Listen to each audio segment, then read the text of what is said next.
2. Do you sleep better at nights because of the bureaucracy?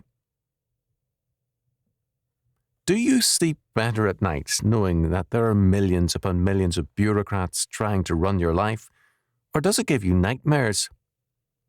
Do you try to avoid thinking about it?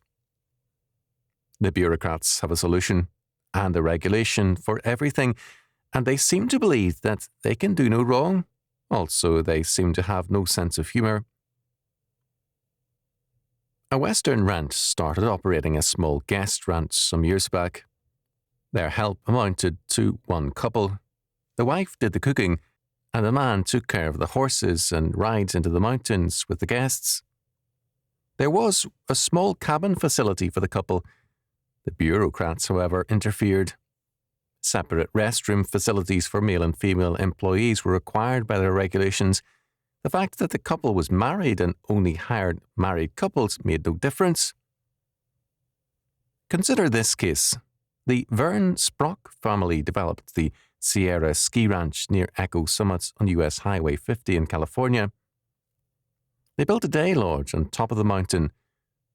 It is a very modern structure with alternative energy sources, solar heating panels, and a windmill-powered generator. State bureaucrats, however, made them add 2 wheelchair toilets, although the lodge can only be reached by skiing.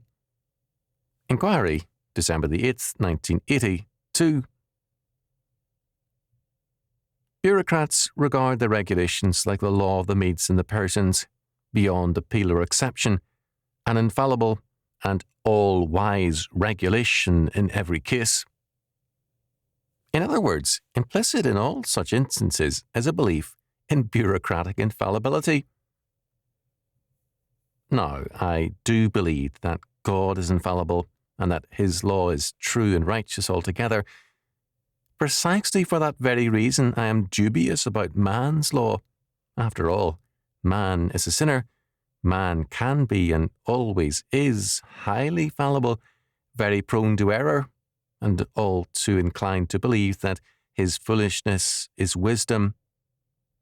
This is why I believe that we dare not trust any man or any institution with too much power. Such a distrust of man was once the American view of civil government. Now, however, too many people are confusing the federal government with God. The result is a growing disaster. However, it is the Lord who is my shepherd, not Big Brother in Washington. We are much safer living in terms of "in God we trust" than in terms of a trust and faith in the federal government and its bureaucracy. We're in trouble because we have expected more from the federal government than from God, and so we are getting disasters from Washington and judgment from God. Are you sleeping any better at night because of the bureaucrats?